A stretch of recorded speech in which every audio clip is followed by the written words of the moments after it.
Le grand remplacement par les kebabs couscous est en marche. On peut pas le nier. C'est flagrant. C'est devant nos yeux. J'en ai parlé cet été et en fait, tout est lié. Cet été, tu avais les restaurateurs qui se plaignaient comme quoi leurs terrasses étaient désertes, comme quoi les chiffres étaient au plus bas, comme quoi ils n'arrivaient plus à vivre de leur activité de restaurant. Et on est rentré dans les détails de pourquoi les gens ne sortent plus, pourquoi les gens ne fréquentent plus les restaurants. Et en fait, tout ça est lié. Moi, en tout cas, en France, quand je vais dans une petite ville et même dans un village, il y a un sorte de restaurant, on pourrait dire, qui est toujours là, qui a pignon sur rue, qui est ouvert même le dimanche soir et qui a souvent des clients. On voit dans les vitrines des gens qui sont assis, qui y mangent. Et ces genres de restaurants, entre guillemets, ce sont les kebabs couscous ou alors kebab tacos ou kebab ce que tu veux, doner kebab.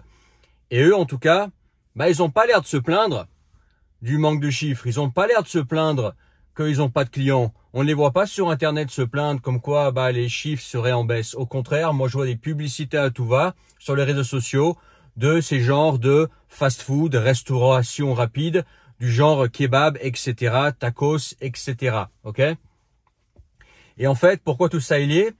Tout simplement parce que les restaurants sont devenus trop chers. C'est trop cher pour ce que c'est. Déjà, il y a le scandale du surgelé qui est dans les assiettes.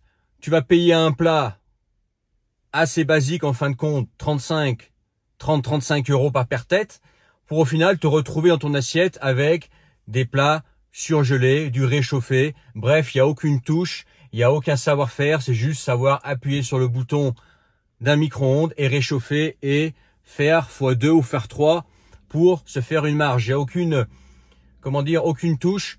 Normalement, on va au restaurant. Pourquoi? Tu vas au restaurant non pas parce que c'est une cantine.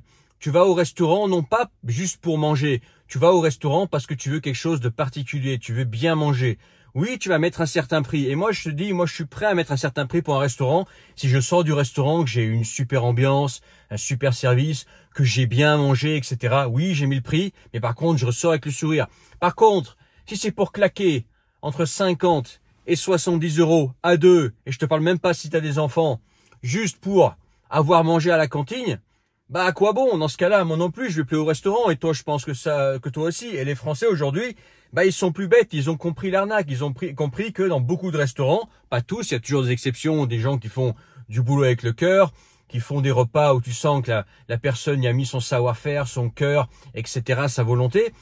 Mais de plus en plus, les Français sont pas bêtes. Ils se rendent compte que quand ils vont au restaurant, ils se font allumer. Ils se font allumer en mangeant des plats qui sont banals, je sais pas. Je crois que c'est banal. Dis-moi si je me trompe.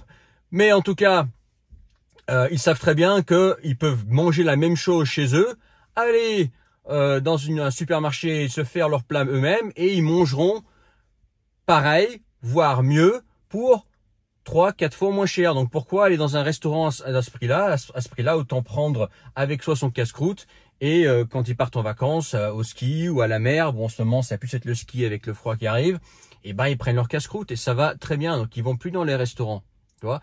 Par contre, il y a un autre type de point, on va dire bouffe, restaurant rapide, qui a l'air d'avoir le vent en poupe. Moi, je le vois dans les... mais je te parle même pas des grandes villes, parce que dans les grandes villes, il y en a plein, ok? Mais même dans les petites villes, même dans les villages, il y a toujours un point où tu peux trouver à manger, qui est ouvert. Même le dimanche soir à 8 h, tu te pointes devant, il y a des gens dedans, et lui, il bosse. Et c'est le Turc avec son kebab. Ouais, on peut dire ce qu'on veut, on peut critiquer ce qu'on veut. Lui, entre-temps, quand les Français sont dans... les 35 heures, mais je vais pas bosser, mais moi je finis à 17 h, etc. Lui il est là, il bosse. Et si t'as faim, il te fait ton kebab frites, même le dimanche soir. Et c'est pas cher. J'allais pas dire, c'est moins cher. Parce qu'attention, même ces genres de fast-food, si tu regardes des fois les prix, t'es surpris pour voir des menus des fois à 13 €, etc. Ce qui était 13 € en 2010. c'était un bon plat du jour dans un restaurant. Moi, je me souviens, un plat du jour, c'était 10, 11 euros. Tu commandais le plat du jour, tu avais ton petit verre de pinard, tu mangeais bien, etc. dans un vrai restaurant. Aujourd'hui, bah, c'est plutôt le prix d'un tacos kebab, tacos couscous, t'appelles ça comme tu veux, ok? Mais entre-temps, c'est beaucoup plus abordable que le restaurant. Et en plus, lui, il va pas t'envoyer balader à 14 heures. Eh, la cuisine est finie là, il fallait venir à midi entre 14 heures, hein, il y a des heures pour travailler. Non, moi je suis client. Je suis client, je mange quand je veux. Va voir ce qui se passe en Asie, va voir ce qui se passe en Europe de l'Est. Là-bas, tu te pointes à n'importe quelle heure, tu manges. Il n'y a pas de ouais, la cuisine est terminée, ouais, mais il faut venir entre midi et 14 heures. Et mais mec, tu fais du business ou pas là? Déjà, un, tu nous allumes sur les prix. Et de deux, tu fais du business ou tu fais pas du business? C'est on mange quand toi tu veux ou on mange quand nous on veut? C'est qui le client? Et ben entre-temps, le tacos kebab, lui, ben, y a pas de ça, c'est tu pointes, il a ouvert et il t'envoie pas chez, ouais, j'ai pas ci, j'ai pas ça, tu veux manger, allez, vas-y, donne-moi 10 balles, et puis je te remplis le bide. Et c'est comme ça qu'on se retrouve avec un grand remplacement des restaurateurs, de la restauration française qui est excellente, hein. La France, c'est quand même le pays de la bouffe, hein. La bouffe est excellente en France, notamment, bah, il y a les saveurs, mais aussi la qualité par rapport à l'étranger. Si t'as vécu à l'étranger longtemps comme moi, voilà, il faut le dire, la France, c'est comme le pays de la bouffe. Et on se retrouve en France, le pays de la bouffe, le pays de la gastronomie, avec un grand remplacement bah, de la bouffe traditionnelle française, des restaurants, par des tacos kebab qui, eux, bah, cassent les prix, qui cassent les prix. Bah, ils ont raison, ils ont compris le jeu, ils ont compris que bah, les gens, il fallait bien qu'ils mangent. On est des humains, on mange tous 3 fois par jour, et qu'il y avait un marché à prendre, qu'il y avait un marché à prendre de la bouffe abordable, et que eux, bah, ils bossent même le dimanche s'il faut, et que moi je sais pas comment ils font, mais enfin les mecs ils passent leur journée dans leur kebab, j'ai l'impression, mais moi j'en vois quelques-uns autour de chez moi. Même le dimanche, tu passes le dimanche soir, tu vois dans la vitrine, il y a des gens qui sont assis, et lui il sert son truc, alors que tout est fermé. Les boulangeries, les restaurateurs, les restaurants, je t'en parle même pas. Hein. Après 14 heures, c'est même pas la peine. Hein. Tout est fermé. C'est ultra cher. En plus, se plaignent de pas avoir de clients. Mais par contre, voilà, lui, il est rempli. Lui, il est rempli. Et je vois sur les réseaux sociaux, ça fait de la pub à fond dans les grandes villes pour des points de restauration rapide. Souvent du genre kebab, tacos, couscous, tu vois, tagine, etc. Toi, un truc rapide à manger, mais entre temps on peut pas le reprocher de bosser quand les Français voilà bossent pas, et bah les prix sont plus abordables. Donc par exemple tu rentres du ski le dimanche soir, t'as faim, tu dis bah tiens je vais me faire un bon petit plat français traditionnel là, on est quand même dans le pays de la bouffe, etc. On a bien skié, j'ai les jambes qui fument, etc. Et je suis dans ma bagnole, j'ai eu le mauvais temps. J'ai été bloqué à cause de la neige, et puis tu sais, on est dimanche après-midi ou dimanche soir, j'ai faim. T'arrives dans un village, dans une petite ville, bah t'as pas le choix que d'aller dans le tacos kebab, dans le kebab tacos, j'en sais rien. Enfin bref, tu m'as compris le genre de point de vente, parce que c'est lui qui est ouvert et c'est lui qui est abordable. Et c'est comme ça que naturellement, on se retrouve un transfert de clients qui à l'origine mangeaient ou qui auraient mangé de la restauration, on va dire traditionnelle française, se diriger vers ça, parce que ils sont pas ouverts. 2, c'est trop cher. Naturellement, les choses se font. Le pouvoir d'achat des Français, on en a parlé plein de fois, il est en berne en ce moment. La France devient un vrai pays du sud de l'Europe, s'écarte de plus en plus du niveau de vie des pays nord-européens. Bref, on a de moins en moins de pouvoir d'achat en France, donc forcément, bah, les gens, ils réfléchissent ou bah, on dit attends, moi je gagne 2000 euros par mois, et encore 2000 euros par mois, c'est pas tout le monde. Je vais pas aller mettre 70 balles pour inviter ma copine au resto, quoi. Encore moins si j'ai des enfants, il suffit que j'ai 2 gosses, c'est bon, la moindre sortie, c'est 100 balles la claque, ok.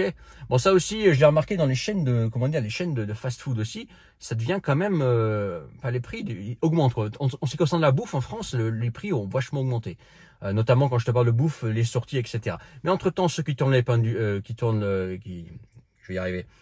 leur épingle du jeu, bah c'est ces kebabs, ce doner kebab, ce tacos du coin, etc. Parce qu'il est moins cher, lui il bosse quand des autres bossent pas, et quand t'as faim, lui il est là, donc forcément, bah l'entonnoir se fait, et eux, bah ils s'en sortent, quoi. Et c'est comme ça qu'on se retrouve avec ce genre de remplacement de restaurants traditionnels français par des tacos kebab, des doner kebab, parce que les choses se font naturellement, ok. Voilà ce que je voulais dire. Dis-moi ce que t'en penses en commentaire. Est-ce que toi aussi t'as remarqué que bah les tacos kebab ça poussait comme les champignons, qu'eux ils ont l'air de bien surfer sur la vague. En même temps, on peut pas le reprocher, ils ont raison. Ils ont un marché à combler, ils ont une offre. Bon bah voilà, ils ont pas peur de bosser, ils bossent. Voilà. Et d'un autre côté, voilà, les restaurants deviennent de plus en plus chers. On a des restaurateurs qui se plaignent comme quoi, c'est de plus en plus difficile.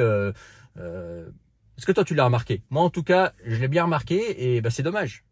C'est dommage parce qu'en France, quand même, on devrait manger la cuisine traditionnelle française à prix abordable. Que les prix d'un restaurateur, que d'un restaurant français soient très élevés à l'étranger, je comprends. T'arrives, t'es à Tokyo, tu veux manger français, je sais pas, t'es à Singapour, tu veux manger français, les prix sont élevés, ce sont des ingrédients français, un cuistot français, etc. Mais en France, chez soi, ça devrait être abordable. Je veux dire, c'est les spécialités de chez soi, elles doivent être abordables chez soi, sinon je veux dire, on s'en sort plus, quoi. Ok? Dis-moi ce que tu en penses en commentaire, partage cette vidéo et n'oublie pas de t'abonner. Dans la description, le premier lien, tu peux rejoindre mes contacts privés, le canal Telegram et recevoir tous mes messages à venir, ne les manque pas. Et puis, si tu veux qu'on s'appelle, toi et moi, un appel visio sur le sujet que tu veux, il suffit que tu réserves dans la description, tu cliques sur le premier lien là. Tu t'inscris et tu réserves, et une fois que tu as réservé, on convient d'une date et d'une heure qui te convient à toi pour se parler du sujet que tu veux. Voilà, tu veux m'appeler, me booker, parler d'un truc, partager, demander conseil sur un domaine dont tu m'as vu parler pendant toutes ces années sur Internet, bienvenue, réserve ton appel, c'est dans la description et à bientôt pour une autre vidéo. Allez, ciao.